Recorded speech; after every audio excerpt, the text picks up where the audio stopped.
Hey guys, welcome back to the channel. This is a very special episode for me, something I've been looking forward to doing for a very long time, something which I believe will change the way I think about my car. So a problem which the car has had for ever since I've owned it, just one of those things where it's just a bit of a trade-off for reliability and longevity and all the rest of it, is that it's not the quickest thing out there. And while I have added a fair bit of lift and a lot of accessories to make it more of a cardboard box and less of a streamlined, nice, good car, it does suffer with performance, that kind of stuff. So with the Prado that I have, the ECU is not able to be tuned. So you can't take it to a tuner and they plug in a laptop and change some values and give you like a flash tune or a custom tune like that. That would be ideal because that way it's set up for exactly what you want. They can go through and check everything that you've got set up for your car. However, that isn't an option for mine because the ECU is ancient. So you can replace the ECU, you can run piggyback ECUs to try to change the values that the ECU is seeing. However, the third option I think is probably the best for this car. Whether it's the best option for every diesel out there, I'm not too sure, and I think there's a lot to it, so I can't really draw a line anywhere. But for me, this is the best option. So in this box, I have got myself a Steinbauer diesel chip. So Steinbauer are a company that's been around for a very, very long time. They offer a wide range of performance chips for a bunch of different cars, whether that be performance cars, passenger cars, heavy duty trucks, that sort of stuff. And they've been doing it for a long time, and they've got a very good track record and quite a good reputation. They don't offer the largest gains from chip manufacturers. There are other ones out there which will do more and give you more and all the rest of it. However, I wanted something safe, and for a preset chip like this one, this was the way to go. These don't come up very often on Marketplace, on Gumtree, that sort of stuff. They are quite expensive, being a overseas German engineered product. Also, usually when people buy these, they put them on their car and they don't take them off because they're so good. But one came up for sale recently, secondhand, so I had to jump on it. So I picked this up for a third of the price that you would usually pay from a retail outlet. I see it as a bit of an investment, helping me to get more out of the car, more enjoyment, and therefore keeping it for longer. Otherwise, you may be looking at actually selling the car to get something you want, but this is going to be awesome.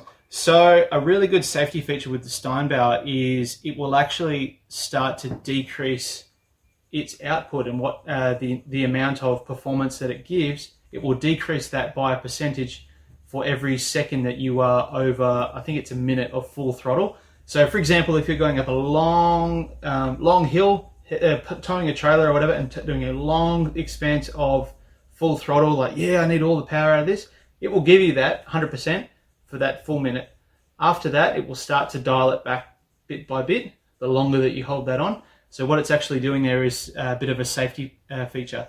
So that's what I've got. I've also got all the wiring for it as well. It's actually quite a simple thing to wire onto this car. It actually only has a few things. So you've got your power and ground, so they'll go to the battery. You've then got this one to go into the fuel pump. So on the fuel pump there will be a little plug. This one sits in line, so it plugs into the pump, and then this one goes onto the actual harness. So it sits in line with that, changes the value. And then you have one other wire, little white one. This one gets attached to the TPS, which is your throttle position sensor or signal. Basically, it tells the ECU how much of the accelerator you're pushing. So that'll be anywhere from a value of 0% up to 100%. So 0% throttle or 100% throttle. The Steinbauer will pick up on that throttle position and deliver a different amount of fuel timing depending on what that position is. So pretty simple to wire up. Again, that's just plug and play. Power and ground, easy enough. They'll go straight to the battery. This one, however, I did have to look up and find out where that was. Turns out that there's a harness that runs right next to where the starting battery is on these cars. Down the bottom there, next to the actual fender of the car. Big wiring loom, you go through there, pick out a specific wire and tap into it, and then you're all done. Where I'm going to mount it, most people mount these sorts of things on the fuse box lid because it's a nice big flat surface, there's heaps of space, it's easy to run wires off of whatever. I'd like to put it somewhere else, hide it away a little bit more, but if it has to sit up there, it has to sit up there. So we'll cross that bridge when we come to it. I think the wiring on it's quite long anyway, and it's only really running signal wires. So we'll just mount it wherever we can find a spot. Now, before I go and install it, I actually went and did some little performance tests. Obviously, I don't have a dyno. I don't have access to any of that sort of stuff. But what I do have access to is a little app called Talk Pro. Now, this is a little app that I've been running on my phone. You can get it from the Android Google Play Store. I think there's a similar one for Apple. It's called like Fusion or something like that. Essentially, that allows, it taps into the OBD readout, the diagnostics, and it's able to read sensors and give you some information. So on that, I actually am able to do 0 to 60, 0 to 100 times, also quarter mile times. Obviously, this car's not going to be doing quarter mile, and you wouldn't expect it to be fast anyway. So I'll post up those results once I've fitted this all up. Then we'll take it for a run and we'll see how much of a difference it makes. Now these chips, they give you some values that you should be expecting to achieve from it. So with this one, you're looking at about an extra 20 horsepower and about an extra 70 Newton meters of torque. Doesn't sound like a lot, but for an engine that doesn't make a lot of power to start with, it may end up feeling quite good. And the way that it delivers that power, when you need it, should come in really handy. So sit back, grab a cuppa or a coldie, and watch on as I try and install this mess. So I thought I'd tackle the hardest job first, which is getting to that signal wire. Now it is against this wall, but like down here, like behind the battery. So we're going to pull the battery out the way. It's kind of recommended that you remove the battery to install it anyway. But we'll get it out the way, we'll find that signal wire. Otherwise, the best place to find it is actually in the cab near the accelerator pedal. But then you have to pull the wire all the way back through here, and I don't really want to be underneath the dash today. So we're just going to do it this way. So I'm going to pull this off. I've got this Unilug, which is like a battery terminal where it has one input and then two outputs. I find it really, really good, especially for adding accessories like winches and stuff like that. But it just unscrews, a little cover like that, a little Phillips head screw, gets it out of the way. This cover is actually really good because it does kind of cover the terminals, so you're less likely to short out and put sparks everywhere. So for these two posts here, I've got one of them which is all the standard, runs the alternator and the starter motor and everything with the engine and everything with the car, and then another side which is for accessories. So one that goes over to my dual battery, one that runs to my winch, one that runs for my fridge, sorry, not my fridge, my spotlights. So those sorts of accessories which I want to add onto the starting battery, I have a second post for. So in instances like this where I need to disconnect the battery from the car, I can just undo one of these terminals, take all the wires off, and I'm good to go.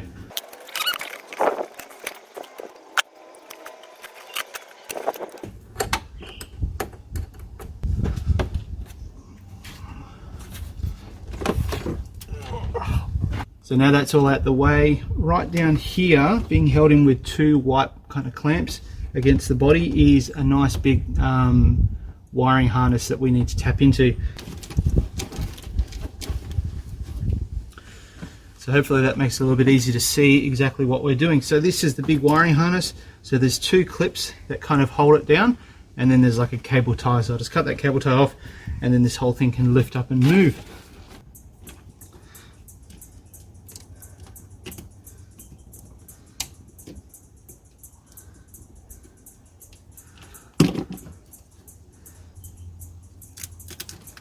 So I've managed to find the wire we're looking for.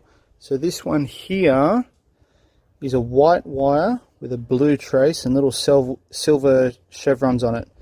That's the one we're looking for, that's got our TPS signal. So what we're going to do is splice into that and attach the white wire from the Steinbauer straight to that one there. You can check it, so the way to do that would be to splice this one open. You would then put a multimeter between the negative terminal on your battery and this wire here. connect your car back up to power, and then get someone to stand on the throttle. And this wire should show a voltage change between 1 and 4 volts. So that's the wire you're chasing there. I did have to dig around a bit in this wiring harness. So that's kind of a bit of a better view where you can see it. But dug around, found the wire we're after, so we're going to splice into that. I might put a little bit more of a tail on it, and then run it out from this harness, tape the harness back up, and then we'll have a good spot to grab our TPS signal from. So there's my handiwork. I've retaped up the harness, and I've added on my lead there with a little spade terminal. So that's in case I want to remove this whole harness. I don't want to have to unwrap the wiring harness completely. That way I can remove the chip if I really want to. Not that I think I'll ever need to, but it just gives you options just to have that little plug there. So that's the hardest bit. I'm going to pop the battery back in. I think what's going to work best is just mounting it on top of the fuse box. I know I said I wasn't going to, but I think just until I can kind of definitely make sure that this is all working and I like it, then I'll leave it attached to the top there. So we're just going to double side tape it, and that way it's easy to access. All the wires and stuff are there, and will look cool. So we'll get to doing that. So now that we've tapped into the TPS signal, we're now going to look at tapping into the actual fuel pump. So we're looking to go for this plug here, which controls, I think it's called the spill valve, or spill something, but we're basically going to be tapping into that. So the harness has 2 connectors. Basically one's going to go into the car instead, and the other one's going to go that way into the ECU. So we're just going to remove this one. Just be gentle because the wires will break if you force them. It's got a little clip on this backward side of the clip there, so I'm just going to push that in. So it's got that one there. That lines up with the black one from the Steinbauer harness. So what I'm going to do is just get a little bit of dielectric grease that on the terminals there, and just a little bit around in the plug, just to make sure no water or mud gets into here and destroys the connection. So now that that's done, all I'm going to do is plug that straight into here. That's now plugged into the ECU side. Now the other side coming out of the Steinbauer, you're going to have a plug very similar. Again, I'm just going to put a little bit of dielectric grease on the actual terminals in here,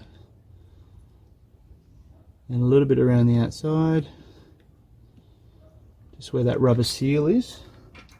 They're meant to be waterproof connections, but you can just never be too sure. So I'm going to plug that one into the actual fuel pump. Just going to plug that into the fuel pump now instead. Get it to reach over. Boom, and that's connected. So now our Steinbauer module is going to be grabbing that signal from the fuel pump, taking it up to the control box, modifying that signal, sending it back down and then towards the ECU. The good thing about this is obviously if you want to get rid of it, it's just a matter of removing those 2 plugs and then you back to factory specs. So last thing we want to do now is connect up the power and ground.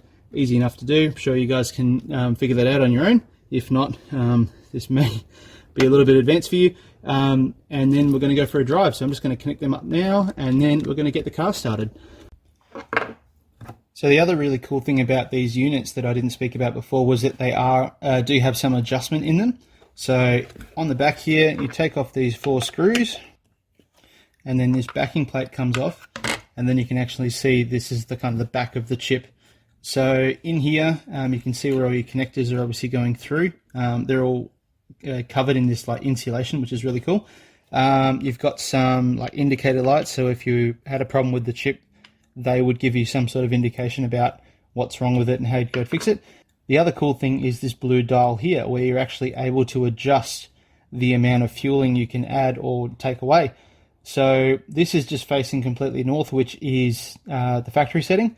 If I wanted to, because I'm running some extra boost as well, and I've got all the supporting mods, I could actually turn this around and increase the amount of fueling that this chip's going to give, or I could back it down if I'm finding it's too much. So it is good that you're actually able to have something where you can turn it right up and go full soot gets the mutt, or you can turn it right down to Touareg tractor mode. for maximum fuel savings or whatever. Okay, first drive with the chip in. Let's see how it goes. I'm just going to take the car out to Great Eastern Highway where there's a 100km/h speed limit. Then we're going to pull over, set up everything on my Torque Pro app, and then we're going to do a 0 to 100 time and a quarter-mile time as well, and see how much of a difference it makes. I don't know what to expect, to be honest, whether it's going to turn the car into a rocket ship or not, but let's find out. Alright, let's go. Ready, build it up, and let's go. See what you can do, Prado. Come on, come on, come on. At 60 k's an hour. That feels quicker. 75, 80, 85, 90, 95, just about 100, and there we go. Wow.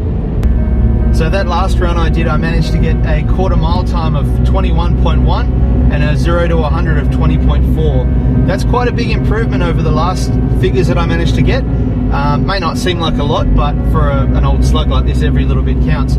So very, very happy with the purchase of the Steinbauer, and I'll probably be playing with the settings a little bit more in the future as well. So if you can, jump onto my Instagram and keep an eye on that, because I'll be posting up if I can get any better times out of this old slug as well. So thank you very much for watching this episode. I wanted to do a big shout out to people who support me on Patreon.